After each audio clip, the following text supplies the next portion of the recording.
from the Sky News Australia studios. This is The Outsider's Guide. G'day, this is The Outsider's Guide to everything in the known universe. Topic by topic, we're solving society's biggest issues so you know how to go to that dinner party and you know what to tell them about, in this instance, modern architecture. James, modern architecture. So we see it in buildings in Sydney, like the Sirius building. People go, oh, that's fantastic, that's brilliant. Other people hate it. It's often referred to as brutalist architecture. That's one of the terms to do with modern architecture.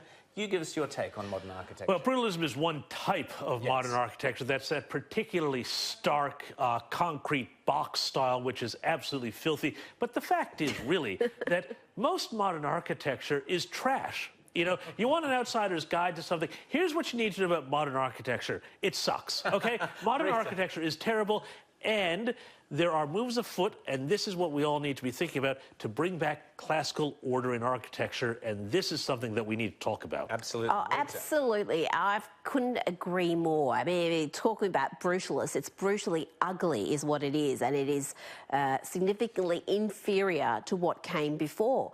And you especially look at some of these big projects, and perhaps in the first couple of years when they're all shiny and new, there's an appeal to them. But you look at them just 10, 20 years later and they have aged so badly. And you compare that to some of the classic architecture, whatever area you're talking about, you know, we're talking Art Deco or going back way further.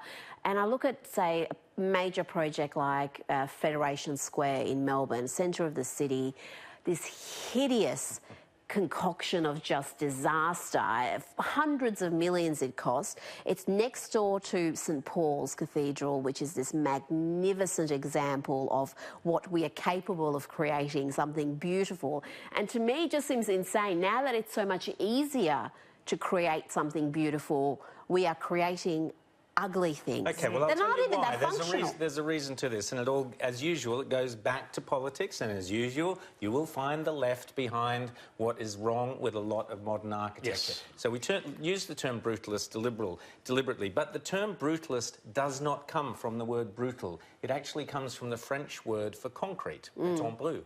And this raw concrete became popular in the post-war period because it was cheap, easy, you could get it up quickly, and it became very popular with left-wing socialist big governments that wanted to do the big, grand structure cheaply, get them out there. You see examples of it repeatedly, you know, going on a bit later. Things like the High Court in Australia, very big, clunky, ugly. All across Europe there are these hideous things. Even the humble old Canberra bus shelter is an example of brutalist architecture, just a concrete circular thing that's stuck there. But the reason, Rita, they don't age well, however impressive they might have been on day one, is because concrete doesn't age well. And if the concrete starts to leak, the concrete starts to crumble, you get those stains and marks all down them. So take the Sirius building in Sydney next to the bridge there. It looks just horrible. However good it looked when it first went up, which probably wasn't great,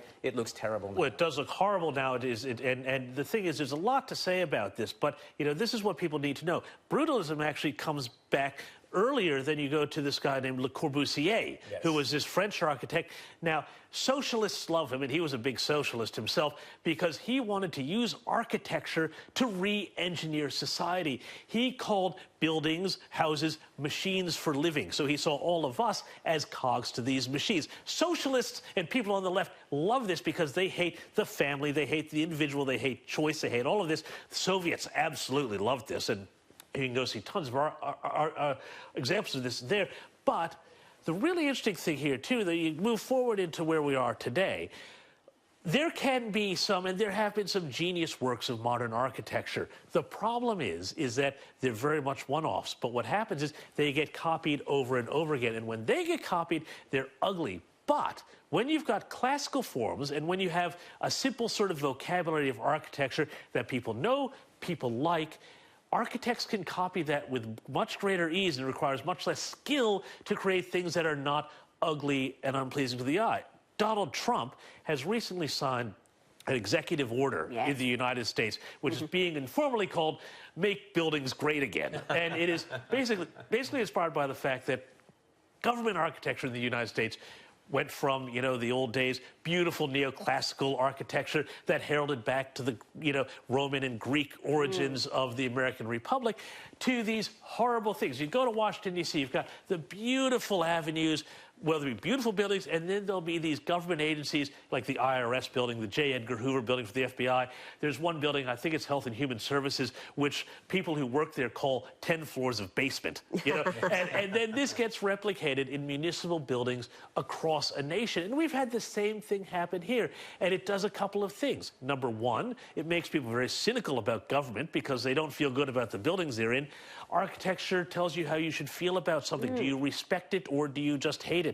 It spreads ugliness across our municipal spaces, and it also shows a real disrespect from the people it's supposed to serve. Yeah, well, I'll tell you something. Sorry, Rita. If you look at the political ramifications of that, you're right. Why? It's easy to say, yes, it looks horrible, modern architecture, classical architecture looks great, but why? And the reason is that classical architecture was designed to appeal to the individual based around the proportions that looked good to humans, proportions that looked good, were pleasing on the eye, were functional to the extent that it was the right size and shape, but the proportions were critical, and the decorative quality to make something decorative and visually pleasing.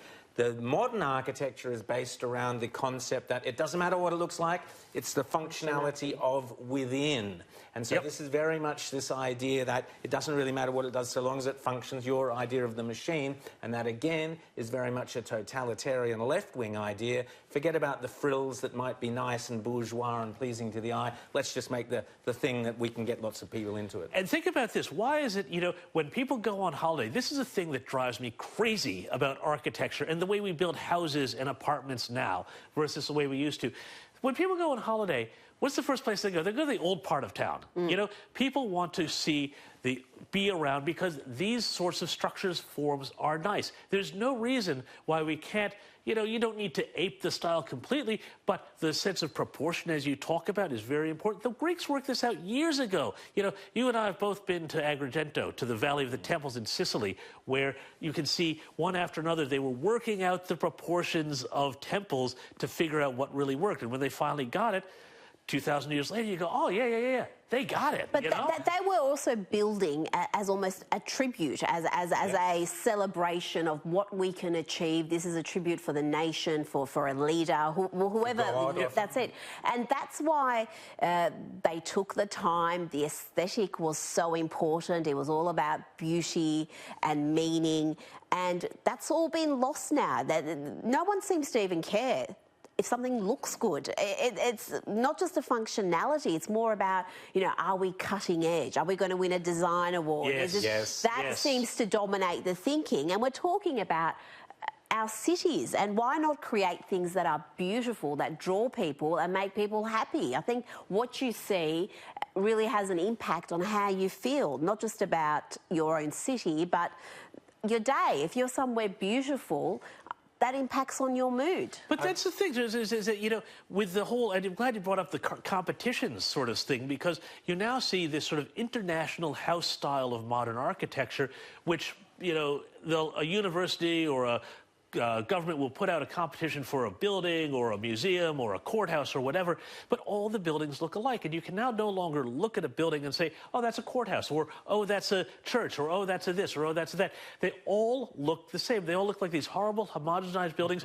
where, you know, they might be a university administration building. You might go there to get a tooth filled or an MRI. There's simply no idea, and they could just be sitting on a suburban strip somewhere in Texas. So let's also talk about how climate change is now influencing architecture. So suddenly the whole concept of sustainability, so suddenly everything has to be this or that material, has to have the water tank or the this or the solar panel. So we've now had that has become the new modern architecture. So your awards are also won if you you know, you only have used this amount of carbon emissions. What's the future look like for architecture, James? Look, I actually think, you know, as grim as all of it sounds, I do feel like there is a new classical architecture movement that is in its nascence, beginning to start to Would you like bubble to see up. that, Rita? Oh, absolutely. I do not understand when we do a major project in a city that is going to be something that draws people, tourists and locals alike, why we don't try to have something that is beautiful and timeless, and we're not going to look at it and go, that is a dog's breakfast, which is what I do when I look at somewhere like Federation Square. And you know why they are like that so often? Because you have a committee sitting there, the local council. We had here in Sydney, Rita, a proposal for a thing that was going to be a giant blue milk crate sitting in the middle of the park or somewhere or other. This was our left-wing mayor's great idea. She's had other ideas and some crazy cloud sculpture or other things. They all have one thing in common. They're hideously ugly and no one wants to look at them. They have a third thing. They also sit always in the middle of these huge windswept squares that nobody ever wants to go into. Quickly, before we finish up, tell us about the windswept square with this silly statuette plonked in the middle, which seems to be everywhere now. This has been around for decades and decades, and you can see it in cities in America and in Australia, and nobody wants to use these things. Right. What They're people empty. really need to think about is smaller piazzas like they have in Europe, with lots of streets with interesting things happening on them, versus these sort of big, hideous glass and concrete boxes, which are ugly, and they're designed to look good on a table for the award, but for the people down on street level, what's happening is hideous. So, if you want to go check out more brutalist architecture, off to Canberra, you sit in one of those bus stops, you know, fantastic work, well done. And that's the Outsider's Guide to Modern Architecture. See ya.